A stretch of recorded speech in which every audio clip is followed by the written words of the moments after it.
I'm here in Shiloh with one of my favorite people.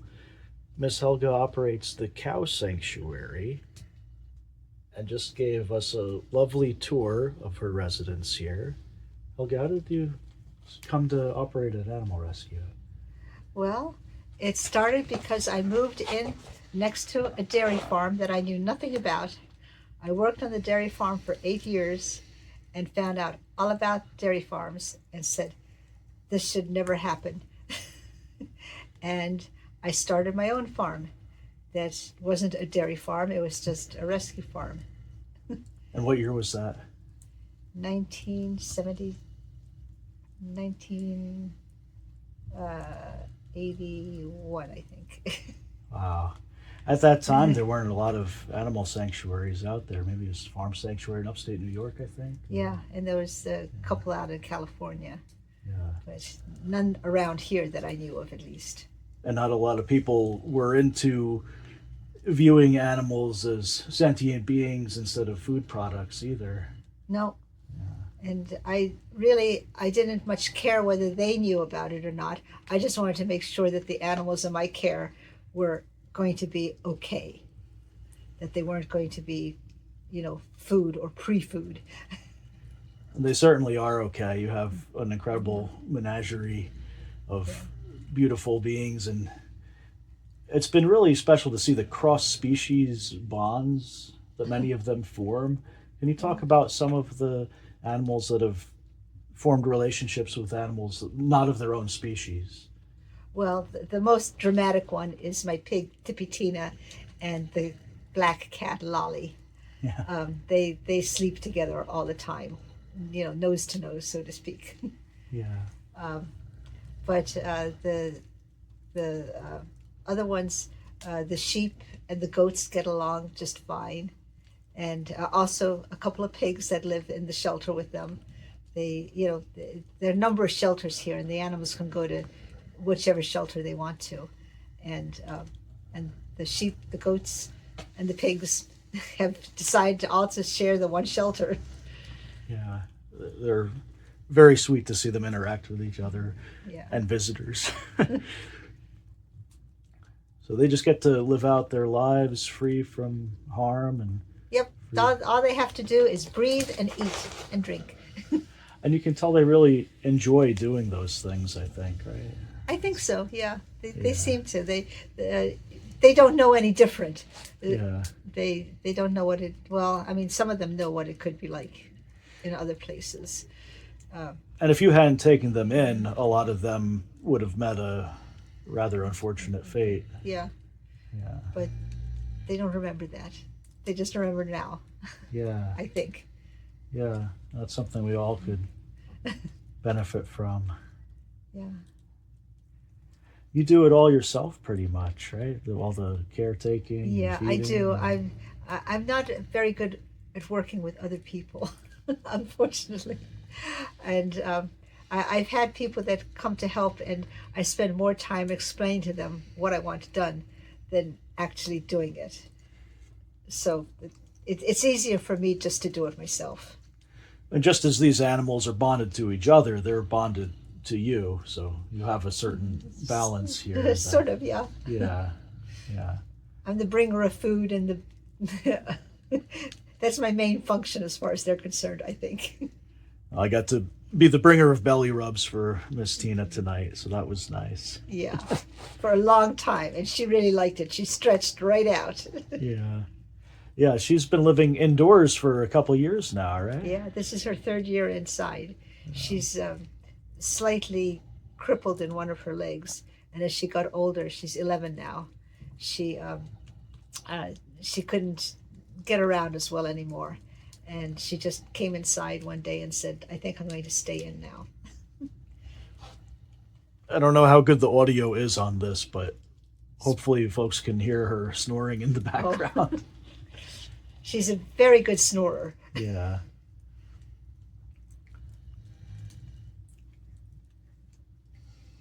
Well, thank you for all you've done for animals.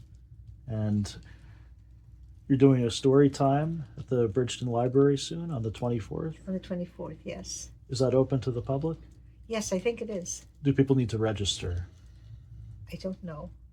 I'm sorry, I don't It's know. all right. We'll look into that, and then we're gonna help you move firewood next Sunday, right? On the 25th the or 5th. 25th. Yes. Yes. Yes. Okay. Yeah, that would be wonderful, helpful if you can. Hmm. If you can't, that's fine. You know, it could be raining or snowing. Who knows? Well, if the weather isn't too crazy, there'll be lunch for those who can help us move some firewood.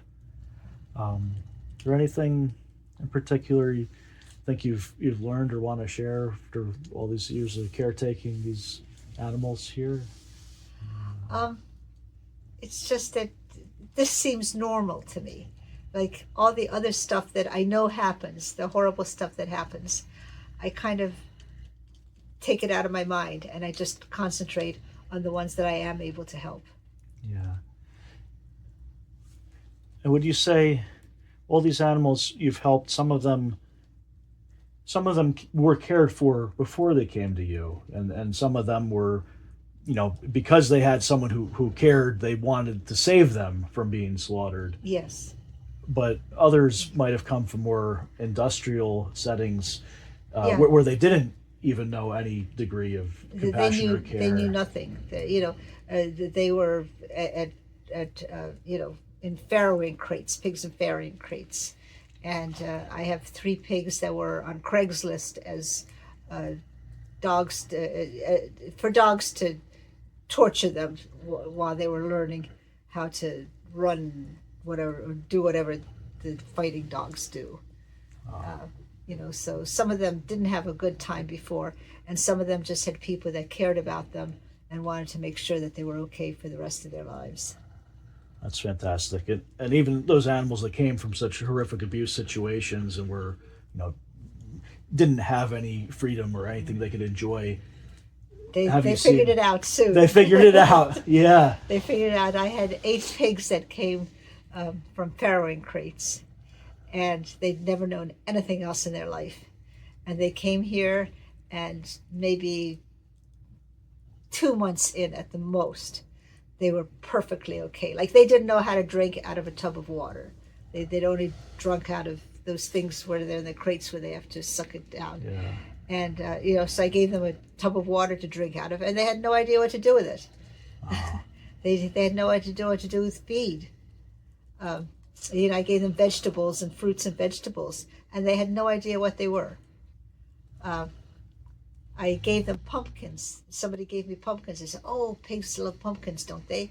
Well, they had no idea what a pumpkin was. They didn't know what apples were, and so I sliced the pumpkins in half. I filled them with apples, and the pigs ate the apples, and then got into the pumpkin by accident and said, "Hey, this is a great idea." And so they learned like that, but they learned pretty quickly. yeah. That's something I think we can all learn from animals. No matter what terrible things they've been through or seen, they can Leave them enjoy behind. the good stuff and Yeah. live in the moment. And well, that's not to say. I mean, some of them certainly have carried the bonds and the emotions with them. I mean, you've seen some that when their mate or their friend passes away, they become depressed or they become Yes. withdrawn, and sometimes they need extra special care to. Yeah. Well, And it can take them a while, right? Sometimes before they look forward to things my first again. pig that I got was Patrick, Yeah. and he had a cow friend. Patrick only had 3 legs, and his cow friend had crippled legs, and they decided to just be together and not be with anybody else. And the two of them were constantly together for 3 years, I believe. Like they never left each other's side. They would kind of stumble around together and sleep together and do everything together. And then the cow died. And Patrick just went into a depression. He never came out of a shelter again. Well, he came out once after his friend died, and he went to all the spots that they used to go to see if his friend was there, apparently, and he wasn't. And he went into a shelter, and for the next 4 years, he didn't come out ever. I tried all kinds of different things to get him out. I got him another pig. Didn't work. He said, "I don't want another pig. I want my friend." And he stayed there until he died. found some joy in lasagna, though, right? It was- Yes. Yes. He didn't want to eat. I had to pry open his mouth, shove food in, and then close his mouth so he would swallow. And I finally got sort of desperate. I didn't know what to do. And I called an animal communicator, which I'd never used an animal communicator. I had anything to do with one before. But this was somebody that I knew. And I said, would you ask Patrick what he wants? And I thought he'd say another friend, another this. And she just looked at me and she said, he told me he wants lasagna. And I went right down to the store and bought lasagna noodles and lasagna sauce, or, tomato sauce, and made a lasagna. And I offered it to him, and it's the first thing he ate with any gusto since Jerry died. Oh. And he just gobbled it up, and I said, okay, you're going to have this whatever you want it. And lasagna was too hard, and I tried rigatoni, which was kind of like lasagna, but it wasn't so hard to cook. And for the next 4 years, 3.5 years really, because the first 6 months he hadn't eaten anything, he had 2 meals of lasagna every single day, rigatoni lasagna. No. Yeah. So that was how he recovered, sort of. He still didn't want other pigs. I brought him other pigs to be with him, and he said, I don't want those other pigs. And so I got him one other pig. He didn't want that pig. That was Harish. And so then I was left with Harish, and I didn't know what to do with him because he needed friends. And so I found 2 other pigs from Farm Sanctuary and that needed a home. And the 3 of them lived a long and happy life together for, 15 years or so. Wow. Yeah, they can live 15, 16 years, right? Yeah, up to 20 years sometimes. Wow. The longest I've had a pig live was 16 years, but I've heard that some of them live to be 20. The family, you have a family of 8, I think, right now, that they're siblings and the mother and father. Yeah, it's mother and father and all their babies. A friend of mine, people who bailed me out a long time ago, had a friend who died, and they took her animals, and 2 of their animals were a mother and a father miniature pig. And what they didn't know was that the mother was pregnant, and she had 6 babies. And they asked me if I would take one. And I said, you guys have been so helpful. I'll take the whole family, just bring the entire family over together. And that family's still together. They sleep and eat and drink and do everything together. We saw them earlier tonight. They looked very content and snuggly. Yeah, they were kind of asleep by the time we got to them. Yeah. How old are they now? 6, I think. Okay, so younger middle age. Youngish. Yeah. And I don't know how old the mom and dad are. I don't know how old they were when they came, but the Yeah. babies are 6. Okay. Ish.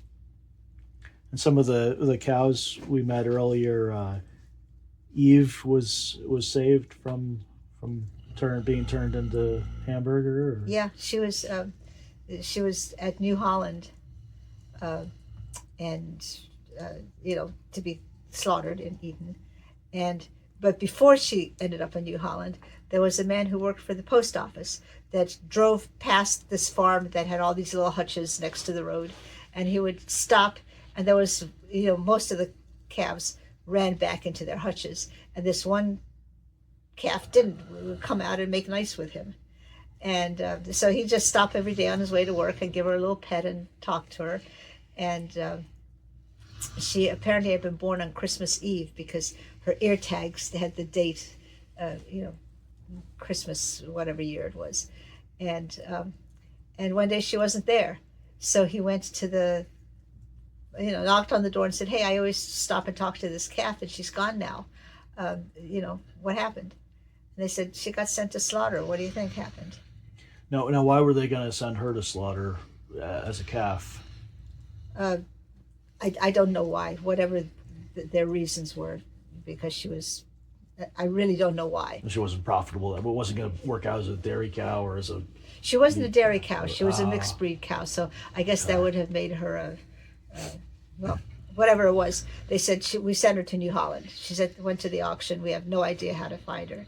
So this postman went to the phone book and looked up private investigators and hired a detective and said, "Would you please find this cow for me? All I know is that she looks like this. I have pictures of her, and would you find her?" And the detective went to New Holland and found her, and she was in a pen, but she hadn't been slaughtered yet, and paid. The guy had said, "If you find her, just pay for her, whatever." He never did to tell me how much he paid for her, but and he brought her here, and she lived here. Well, she's still living here, and her name's Eve because she was born Christmas Eve, and she's a very big old cow now. Well, she's a good eater and loves her bread. Yes. What was the yak's name? Norbu. Norbu. Mm-hmm. Helga has a mini yak here too, who almost was turned into $16 a pound meat. Yes. But some people some friends of mine that I buy hay from, told me that they had a yak, and if I wanted to see what a yak looked like, because I'd never seen a yak, they had a miniature yak, but it was going to the market soon because it wouldn't behave the way they wanted it to behave. And they said, "She's dangerous. You can have her, but she'll kill you. She's dangerous." And I said, "Okay." I don't care. I'm not going to make her do anything. All she has to do is breathe and eat. And she came here with her friend, who she grew up with, that was exactly the same size as her at the time. He was a Hereford steer, and he was very young at the time, but they'd grown up together. And he grew and grew and grew, and he's like 2,000 pounds now, and she's probably still 50, 60 pounds. And they're still best friends and spend most of their time together. They're certainly happy animals now. Yeah, they are. Yeah. And your goats are awfully friendly too. One kept rubbing against them, wanting to be petted. Yeah, the goats love to be petted. They came from another sanctuary that had too many animals. They'd taken too many animals. And so they very responsibly found other sanctuaries to send their animals to so that they could be at a normal rate for themselves. That's great. You've preserved so many relationships and families here by keeping the friends and families together. It's just amazing. So. Yeah. It's nice to see them together like that. For sure. Yeah, I think I get just as much out of it as they do. Yeah, it feels good to be needed and to care for others, I think. Yeah. And they're certainly well cared for. Thank you. Anything else before? I can't think of anything right at the moment. All right, this is how all animal farms should be like. It's just my thought. It's unfortunate that there are just a few of them, but because even on the smaller scale farms, not factory farms, but family farms that have a profit motive of the animal must produce milk or wool or meat. They don't really get to live out their lives. They don't get to live out their lives. And the dairy farm that I very first worked at, before I knew anything about dairy farms, was run by a really wonderful person. He was a good, kind man, and he had 80 cows, and it was just himself and a helper that took care of them all. And when I went over for a job, I didn't know, but his friend that was his helper happened to get a job with the state right then. And so I came along at just the right moment, and he said, "Well, would you like to show up for work at 3:00 in the morning?" I said, "Oh yeah, I'd love to." And I did, and I stayed there for 8 years, and I learned everything I know about cows from there. And he was as good a person as a dairy farmer can be, but the cows still either had to produce or they had to die. And the first cow I made friends with was number 9. And, when she couldn't have a baby, he said, "Okay, she's off to the slaughterhouse." And I just started crying. And he said, well, Helga, I said, can't we just try to make her be okay? And he spent a year of vet visits and treatments to try and make that cow get pregnant again, so that if she got pregnant, then she would make milk. And it didn't work. And after a year, he just said, I can't do this anymore. And, so I kissed her goodbye and off she went. She wasn't mine. But after that, they were all mine. Yeah. Because even small scale dairy is going to break up the family if there's a male calf. Yeah, they're the male not calves go to, they go. pretty quickly. Right? Yeah. I mean, this farmer would let the calves stay with the mother until the end of the week. Like the slaughter, not the slaughter, the sale thing was on Tuesday. So if they were born Monday night, they left Tuesday morning. If they were born Tuesday night, they spent a week with their mother and then went. And I'm not sure which was harder for them. Being separated immediately, or developing that bond for a week and then, or a few days, whatever it turned out to be. The mother cows Objected, yeah. yes, objected to having their babies taken away very much. Which happened every year, or every 9 months. Every 9 months. Wow. I want to say it's much worse than that in most facilities now. Yeah. But even at the very best facility you could have, it was still awful. Yeah. When was the last time you had a glass of milk or some dairy cheese? Oh.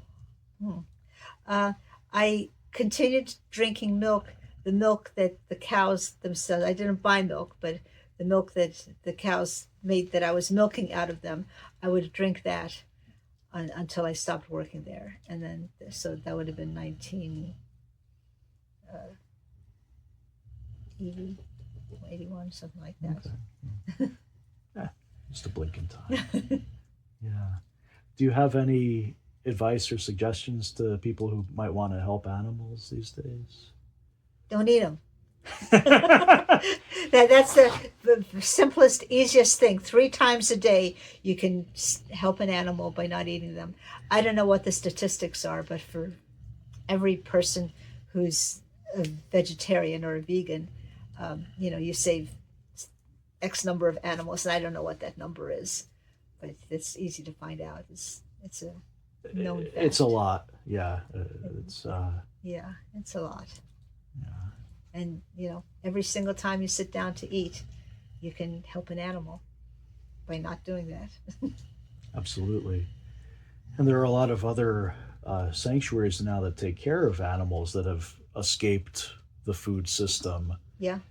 But as long as we have this food system where animals are being force bred and force killed, yeah, for they have to escape. food, there are going to be far more that aren't saved from that system.